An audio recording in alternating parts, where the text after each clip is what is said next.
Let's have a discussion on the bone infections now. Infections in the bone can be categorized into two. One is pyogenic infection, other one is tubercular infections. As far as pyogenic infections are concerned, it is further categorized into acute osteomyelitis, chronic osteomyelitis, then subacute varieties. And tuberculosis is going to be a regional discussion of tuberculosis, like tuberculosis of spine, tuberculosis of hip joint, tuberculosis of the knee. All right. So all those relevant topics are going to be covered under this particular section. So before we start with the first topic in bone infections, let's have a discussion on the question, or you should be introduced to the question first. And the question is that a 5-year-old male brought to OPD 5 days after sustaining injury to his right knee. Now, although we are talking about an infection, but the history of injury is given as a first segment of the question. All right. So after sustaining injury to his right knee, so history of injury is there. On examination, there was swelling, there was limitation of movement, there was fever. So there was a swelling, limitation of movement as well as fever. Now, swelling, limitation of movement could be a feature in case of fractures also. But when you see the word fever to be presented in your question, then possibly the examiner is asking about infections. And X-ray shows no bony fracture. So obviously there is no bony fracture which is visible on the X-ray. So particularly you are talking about a infection. Then what is the significance of this injury to be kept in your question? It is going to be discussed later. So at this point of time, you just were introduced to this question, and now we can start with the first topic, that is acute osteomyelitis. Now, before we start writing anything related to this topic, first of all, let's have a discussion of the heading itself. Acute means of immediate onset. Osteo means bones. Myelitis is the infection of the bone. So it is the immediate infection of the bone, short-term or short duration infection of the bone. Now, what is the most common age to be affected? It is particularly common in case of children. Although any age could be affected, but it is far, far more common in case of children. So if I say that a child in the age group of around 5 years, 7 years, 8 years, likewise, it is more far common in these cases as compared to adults. All right.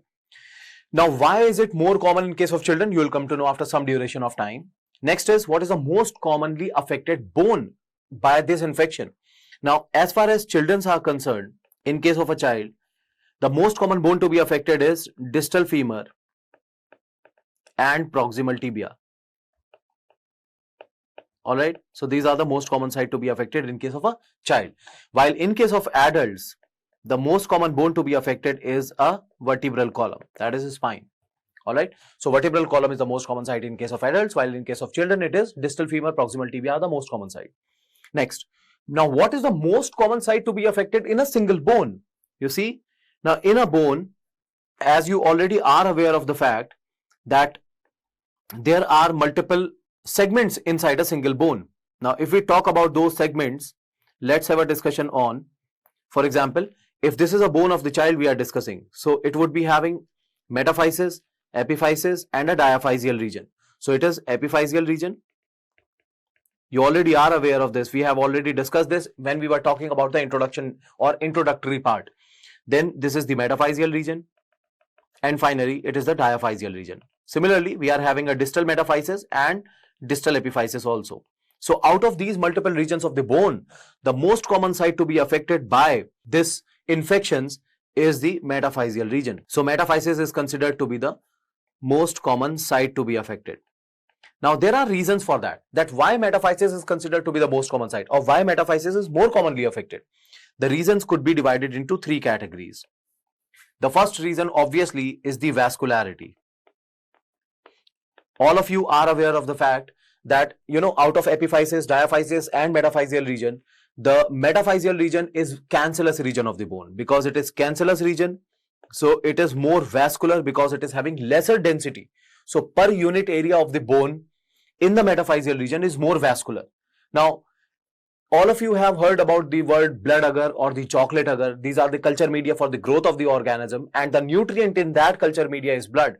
That means blood is favoring the growth of the organism. So wherever in the bone the region is more vascular, it is more likely to be affected by infections. All right. So that is one reason, vascularity, increased vascularity.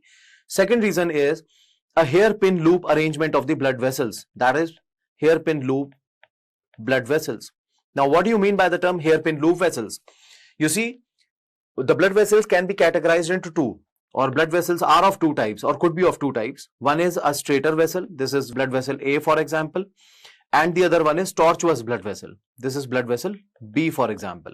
All right. Now, the velocity of the blood flow obviously is going to be more in a vessel A is in comparison to the velocity of the blood flow in vessel B. So, velocity of the blood flow in vessel A is going to be more in comparison to the velocity of the blood flow in vessel B because of the Poiseuille equation or Poiseuille theorem that you might have studied in mathematics. Obviously, just use your common sense. You will find that if the road is tortuous, then the velocity of your car will be slower. While if the road is straight, then the velocity of your car will be greater. All right. Now, imagine if both these two vessels are infected with the same organism in the same magnitude. For example, if this is the organism which is present in this blood vessel and the same organism in the same concentration is present in this vessel. Now, because of the rapid blood flow, this organism will be easily washed away. It is not going to be static, while because of the sluggish blood flow, the possibility of this organism to become static in this tortuous blood vessel is higher. So that is the reason. This is a factor or a contributory factor that why acute osteomyelitis are particularly affecting the metaphyseal region, because the metaphyseal blood vessels are hairpin looped blood vessels. They are tortuous blood vessels. They are not straight blood vessels. All right. So that was the second reason. And as far as third reason is concerned, it is because of the inefficiency or ineffectiveness of the reticuloendothelial system. So ineffective reticuloendothelial system. So these are the three reasons combined. The metaphysis is more common site or most common site to be affected by acute osteomyelitis. All right. So if we go back to the theoretical part, that most common site in a bone, which one of the following is the most common site in a bone to be affected by them? Answer for that question is metaphysis. And you came to know that why metaphysis is the most common site. It is because of the increased vascularity.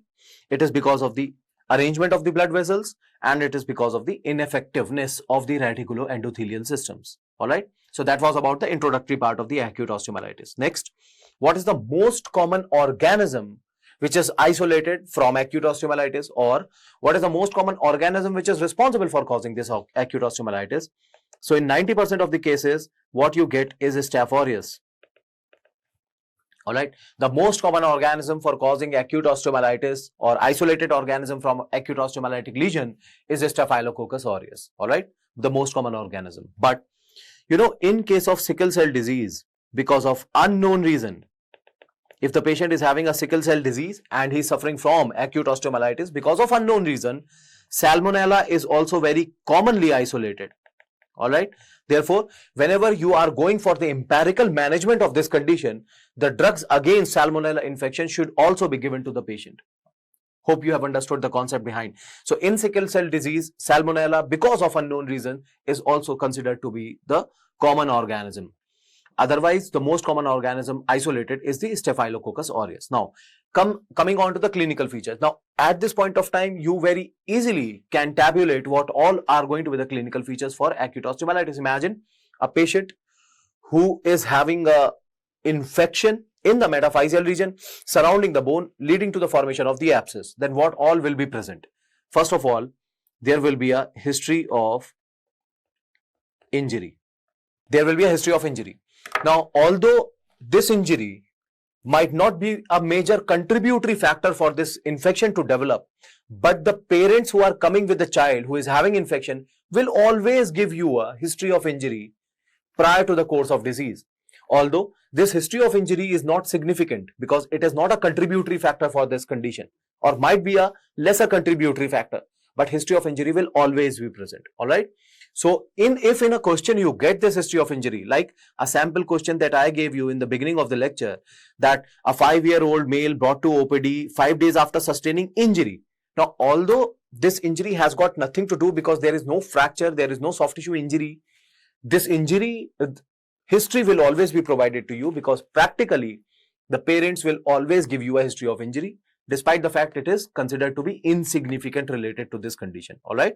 So history of injury will always be present, and don't consider it to be a misleading concept which is provided to you in the question, or misleading content which is provided to you in the question. So history of injury will always be present. Then next, there will be pain. Obviously, there will be tenderness.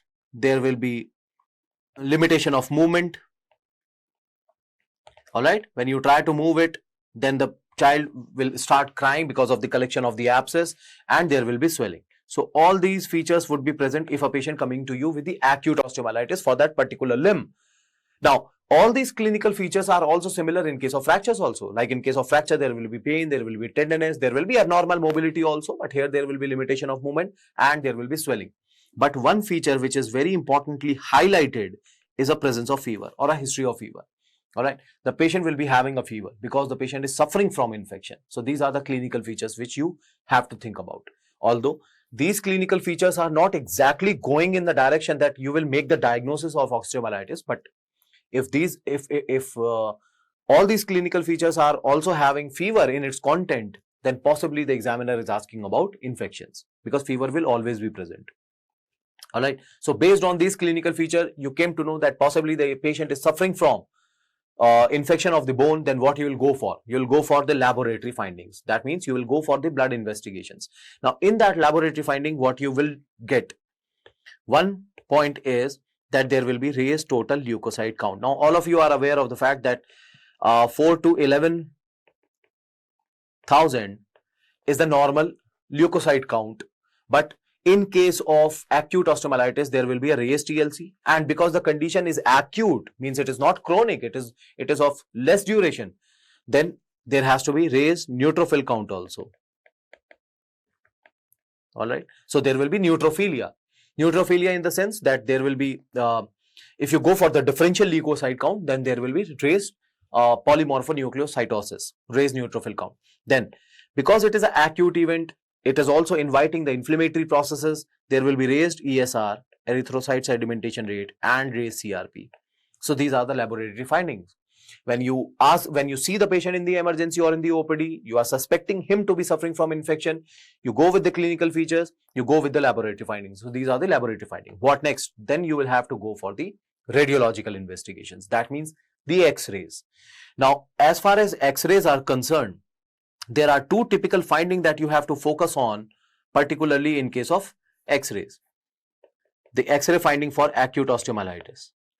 The first one, which is considered to be the earliest X-ray finding, which is obviously not the diagnostic X-ray finding, which is just suggestive X-ray finding, is that there will be an obliteration or you can say loss of soft tissue planes. All right. There will be an obliteration or there will be a loss of soft tissue plane. Now, what do you mean by this statement in particular? For example, when you see a bone, imagine this is a bone, all right, and we are having a bone which is covered by the soft tissue. So this is the presence of the soft tissue. So here we are having a deep muscle, and then we are having a superficial muscle, and in between the two there will be a plane of separation, which is very clearly evident on the X-rays. There will be a plane of separation. When you move your eye from bone, all right, when you move your eye from bone to the soft tissue, then from the deep soft tissue to the superficial soft tissue, you feel that all of them are being compartmentalized. There is a plane of separation. Now, if there is a collection of the abscess in these regions, imagine if this region is having an abscess, then all these soft tissue planes would be obliterated. You cannot see those soft tissue planes or the clear-cut demarcating planes. All right. So that is considered to be the earliest X-ray finding, which is obviously not suggestive of that the patient could be suffering from acute osteomyelitis. Now, what is more important X-ray finding is that there will be a periosteal reaction or elevation. All right. Actually, it is a periosteal reaction which leads to elevation, but it will take some time for its appearance. That means the first appearance of this X-ray finding, it will take at around 7 to 10 days after the infection. All right. It is not like that today the patient developed acute osteomyelitis and tomorrow there will be a periosteal reaction along with the elevation visualized on the X-rays. It will take at least 7 to 10 days for its appearance.